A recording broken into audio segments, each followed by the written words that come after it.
Do you really believe that having no friends is a sign of social failure? Because I'm about to show you that, in reality, this could be the biggest turning point of your life. Yes, solitude can be the starting point for becoming emotionally unstoppable. You know that moment when it feels like everyone has pulled away, like you have no one to count on, like no one truly understands you. What if I told you that this is exactly when your strength starts to take shape? What no one tells you, and what very few people actually know how to apply, is that this time alone can be your best opportunity for growth. While most people run desperately to fill the emptiness with distractions, those who learn to be at peace with themselves develop something rare: resilience, authenticity, and emotional clarity. This isn't some self-help talk. It's a real path. A path that has already transformed thousands of lives and can transform yours too. The problem is that society teaches us that being alone is wrong, that someone's worth is measured by the number of friends they have, the messages they get, or the weekend invitations they receive. But what if you discovered that true strength lies in not depending on any of that? That you can develop a presence so powerful, so authentic, that when someone does come into your life, it'll be by choice, not out of need. Stay with me until the end of this video, because what you're about to learn today isn't found in typical books or in those trending videos out there. I'm going to guide you on a journey of self-discovery, personal growth, and the rebuilding of social connections through the wisdom of Stoicism, all in a simple, practical, and profound way. And maybe, just maybe, you'll realize that being alone is just the beginning of a much more powerful story. They say that deep in a quiet forest, there was an apple tree that loved a child with all its sweetness. It offered fruit, shade, and shelter without ever asking for anything in return. But time passed. The child grew up and moved on with life, leaving behind the tree that had given so much. This simple, almost innocent story reveals a painful pattern many people carry: giving too much in relationships until they lose themselves. And then, when disappointment hits, the root of trust is torn out without warning. How many people have been like that apple tree? They give advice, lend an ear, offer their presence, and when they need something, they can't even find a branch to rest their head on. The pain of rejection often isn't screamed, but silenced, stored like a forgotten fruit high up in the tree. That's when a tough shell begins to form, a nearly invisible distance, as a way to protect emotional health and keep that same wound from opening again. But deep down, what we really want is to belong. This unbalanced giving erodes authenticity in relationships. The person who was once the safe harbor starts to shut down, to distrust new connections, afraid of repeating the same cycle. And this disconnection, even when disguised as strength, often hides a deep loneliness. It's like seeing a tree full of leaves on the outside, but dried out on the inside. Personal growth in this case begins when we understand that true friendship needs to be nurtured from both sides, with empathy, reciprocity, and respect. The fable of the apple tree isn't about martyrdom. It's a reminder that love without limits can turn into self-sabotage. And there's nothing wrong with pruning what hurts in order to grow back stronger. It is possible to bloom again, but for that, we need to reevaluate the fruits we're offering. And to whom. Not every child comes back, but sometimes another one shows up with a more careful heart. And that's when the next chapter begins. Skepticism as a defense, but not a life sentence. Not everyone who seems cold and distant is truly insensitive. Sometimes what you see as indifference is just armor built over years of disappointment. People who now avoid deep connections are often the same ones who once dove in head first and nearly drowned. They trusted, believed in the authenticity of social bonds, and when they needed it most, were left adrift. Skepticism, in that case, doesn't come from malice. It comes from accumulated pain. It's curious how the human heart works. The more it breaks, the harder it tries to protect itself. And that protection, no matter how silent, leaves marks. A softer laugh, a more evasive answer, a friendship avoided. But behind that emotional wall lives a stubborn hope, even if hidden. The person wants to believe again, but fears that opening the door to trust means reliving everything that once hurt. The skeptic isn't a villain. They're someone who used to be too naive. They gave time, words, attention, and got silence in return. That's why they learned to observe with caution, to test before trusting. And that is self-care. Protecting yourself from what hurts is also an act of self-love. But when that shield turns into a prison, emotional health starts calling for help. The secret is not letting past pain steal the possibility of new human connections. There's a difference between protecting yourself and isolating yourself. It's one thing to carry an umbrella on a rainy day, another to never leave the house out of fear of the weather. Resilience isn't about avoiding pain, but learning to rise with more wisdom. That's where the magic of someone else's empathy comes in. Someone who doesn't give up, who insists, who shows that it's still worth it. Because sometimes all a wounded soul really needs is someone who stays. And then a new sprout of hope begins to grow. Hope isn't something that bursts like fireworks. It's reborn slowly, almost in silence, like an apple tree that begins to bloom again after years of winter. And often that rebirth comes through the hands of someone who isn't in a hurry, who understands the other's timing and doesn't demand fruit before its season. In this process, patience is more valuable than any beautiful words, because someone who has shut down to friendship doesn't open up to speeches. They open up to gestures. It's in this setting that empathy takes center stage. Knowing how to wait for the other person's timing, understanding their silences, not taking their walls personally. Those who are patient plant a human connection that grows with deep roots. A simple example, sending a sincere message in the middle of the day without expecting a reply. Being there, even without an audience, is what transforms fragile relationships into bonds of trust. Small acts, when done with care, have the power to rewrite stories. The new child who appears in the life of the apple tree is a symbol of this. They don't demand, they care. They don't force, they observe.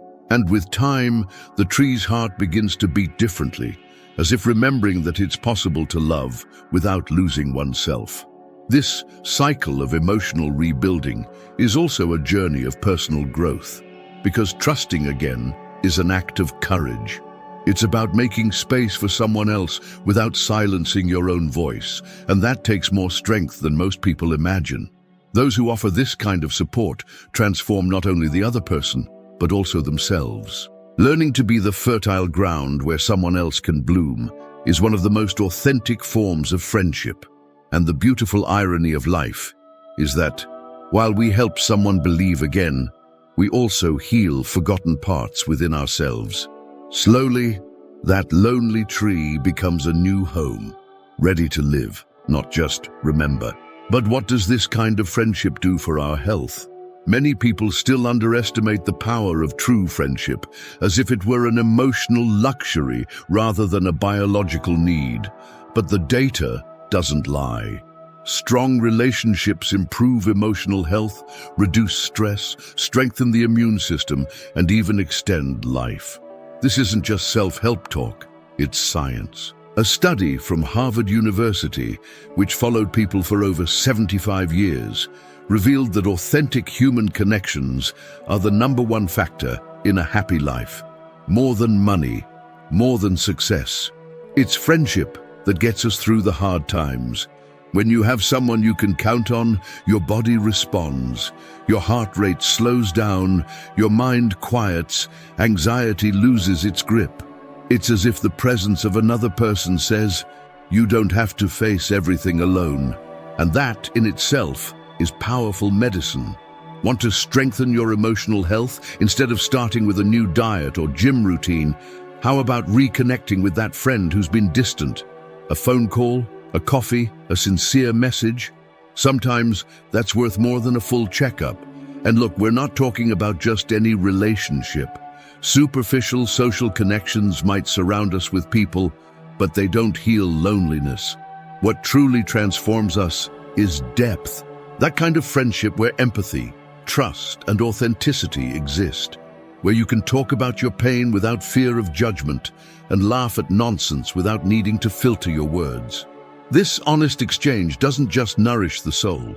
It also regulates hormones linked to well-being like oxytocin, its body and mind in harmony. That's why when we prioritize true friendships, we're also prioritizing our self-care. Friendship is, without exaggeration, a form of shared self-healing. When someone says, "I'm here for you," it's not just comfort, it's emotional medicine. And that medicine becomes even more powerful when mixed with laughter, shared stories, and silences that don't need to be filled. But what makes this kind of friendship even more powerful is empathy. Empathy is like that old bridge that still stands, even through storms. When you put yourself in someone else's shoes, something shifts, not just in the relationship, but within you as well. It's in that simple yet rare act of feeling with someone else that true human connection is born. You know that moment when someone really listens and you feel seen? That's it. That sense of belonging has a transformative power. It makes loneliness dissolve, even without a single word spoken. Empathy isn't about having the right answers. It's about offering presence. It's looking at someone who's silent and instead of demanding explanations, saying with your eyes, "It's okay, I'm here." And here's the interesting part. It doesn't take grand gestures. Sometimes it's just not interrupting. It's listening with your heart. It's holding space without trying to fix. When you act this way, the other person feels safe.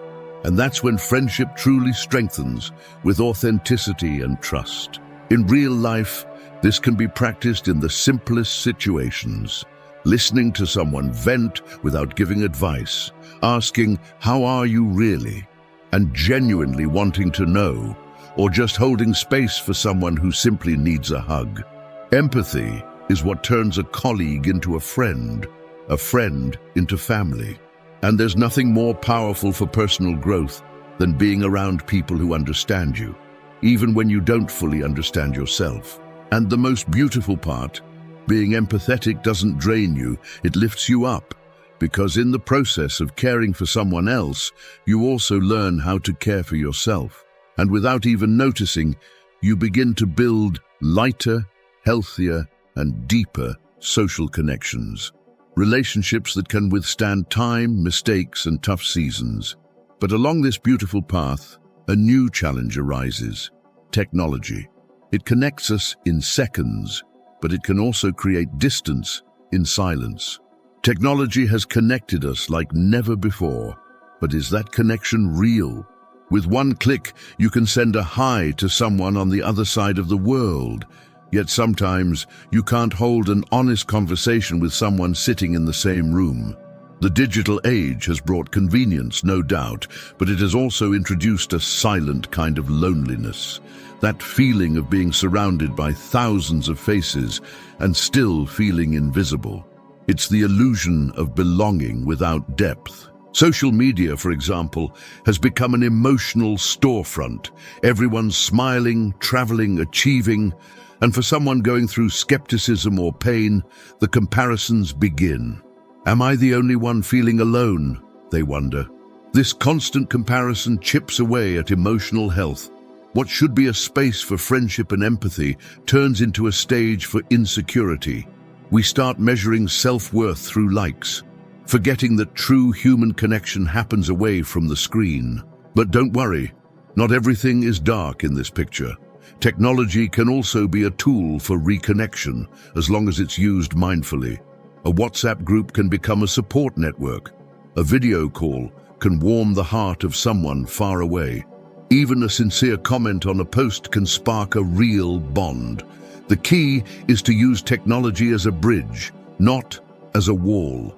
Digital relationships can have authenticity, but they require intention. That's why it's important to pause every now and then. To step out of autopilot, look someone in the eyes, and truly listen. Friendship is nourished by presence, not just online presence. Cultivating that in the midst of the digital whirlwind is an act of resistance and a necessity, because the more we type, the less we talk. And at this frantic pace, modern loneliness becomes an increasingly urgent and silent problem. We live in a time where you can talk to dozens of people in a day and still feel completely alone. It's a kind of loneliness that doesn't scream. It hides inside a packed schedule, a busy calendar, a constantly scrolling feed. Many people carry this pain in silence, thinking it's just in their head, when in fact it's a reflection of a lack of real human connection. The daily rush has become an excuse for everything, even for not looking into the eyes of the people we love. When loneliness drags on, it goes beyond emotional discomfort. It becomes a health risk. The body feels it, the mind responds, the heart shuts down. And in this isolation disguised as independence, anxiety sets in, chronic sadness appears, and a sense of purpose fades. Many people feel ashamed to admit they're lonely. They think it's a sign of social failure, but it's not. It's a sign that human beings need belonging, not more notifications. Events like the loss of a loved one, moving to a new city, or even retirement, all of these can deepen that sense of emptiness. Even people surrounded by family sometimes don't feel truly supported. The absence of authentic conversations, empathy, and mutual support creates an invisible gap. And that gap is dangerous, because the more time passes, the harder it feels to start over. But starting over is possible and necessary. There is a path to transform loneliness into fertile ground for new bonds. And it's not about surrounding yourself with people, but about building genuine relationships, ones rooted in trust, self-care, and real listening.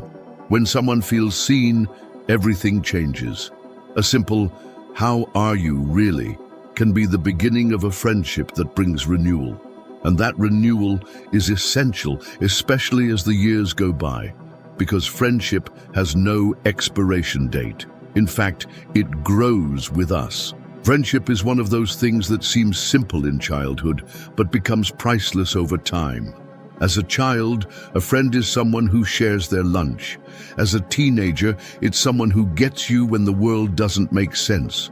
And in adulthood, that's when friendship becomes almost an antidote to chaos. It's the safety net that softens the fall, the shoulder that listens without judgment. No matter the stage of life, having someone to count on changes everything. As the years go by, social relationships become conscious choices, no longer the conveniences of school or college. And that's when authenticity becomes even more important. A mature friendship is built on empathy, respect for silence, and support during the hardest times. It's that friend who knows what to say, or when to say nothing at all. And that, my friend, is emotional health in human form. In old age, friendships take on an even more vital role. Studies show that seniors with strong social ties have a lower risk of developing conditions like Alzheimer's, depression, and even heart disease. They also experience a greater sense of belonging and purpose. A coffee shared with friends can be more powerful than many medications. And here's something beautiful. Often, it's in this stage of life that friendships become lighter, deeper, and freer from ego. Friendship, when nurtured throughout life, becomes a true emotional asset. And even though time may take some people away, it also brings others, with new stories and new affection. The key is to keep the heart open, even after loss, because the value of a friendship isn't in how long it lasts, but in the connection it leaves behind. And speaking of quality, here comes a reflection that completely changes the way we relate to others. In the age of social media, many people believe that having lots of contacts means being loved. But the truth is, 1,000 followers can't compare to one true friend who genuinely cares. The quality of your relationships matters far more than the quantity. And that's not just a nice saying, it's lived experience. An honest conversation, a respected silence, a consistent presence. Those are worth more than 10 empty messages in some random group chat. Deep friendships are like a well-built shelter. They don't collapse at the first storm. They stand the test of time, of mistakes, of distance. These are relationships rooted in authenticity, trust, and a respect that doesn't need constant proof. You don't have to talk every day or always be together. It's enough to know that when it really matters, the other person will be there. And this kind of bond strengthens not just the connection, but your personal growth as well. Having a few close, solid friends also supports self-care. Because in those sincere relationships, there's room for vulnerability, for venting, for advice that actually makes sense. A true friend won't let you lose yourself. They'll pull you back, sometimes with a loving wake up, sometimes with just a look. And in today's world, that's gold, especially when all the noise outside tries to confuse you about who you really are. The feeling of belonging doesn't come from how many people are around you, but from how many truly see you. And a single, authentic friendship can fill voids that no crowd ever could. That's why you should stop chasing more and start taking better care of what you already have. Because sometimes the answer to your loneliness isn't in new connections, but in strengthening the ones that already exist. And even when everything feels like a desert, loneliness can be fertile ground for something much greater.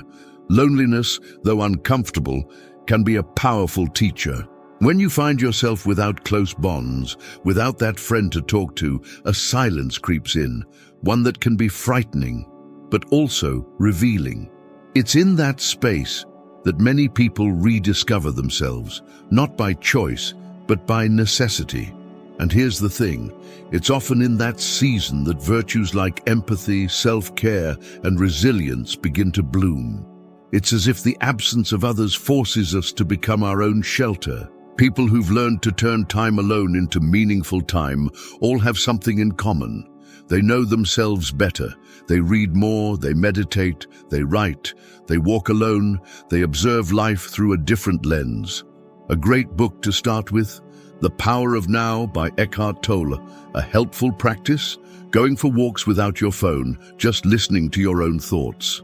These small acts are powerful ways to strengthen emotional health and build a deeper friendship with yourself. But growing alone doesn't mean isolating yourself forever. It's just preparation, a kind of emotional pruning so that new bonds can grow stronger and healthier. Instead of seeking friendships just to fill a void, you start looking for more authentic human connections, without rush, without neediness, disguised as urgency. And that's when something rare is born, the balance between being whole and wanting to share that wholeness with someone else. Those who've faced loneliness and turned it into fertile ground know that the next friend who comes along will be welcome, but not responsible for their happiness. And that changes everything, because at that point, friendship stops being a need and becomes a choice. A light, conscious, beautiful choice. And maybe that's why people who've gone through this phase never settle for shallow relationships again. Now tell me, after all this, do you still think being alone is a sign of weakness? Or is it in that very silence that you might find your most authentic strength? What you've learned here today isn't just a beautiful idea. It's a turning point manual. But it only works if you apply it. So what will you do with it? Let it fade away or start turning your loneliness into growth, your relationships into fortresses, and your life into something truly worth living. Which of these reflections hit you the hardest? Did you see yourself in the apple tree or in the skeptic who just wants to be understood? Tell me in the comments. I want to know where you are in your journey. And if this content helped you, just imagine what's still to come. So go ahead and subscribe to the channel, turn on notifications, and share this video with someone who needs to hear this. Because sometimes a friendship begins with a simple message, and that might be your part in someone else's transformation.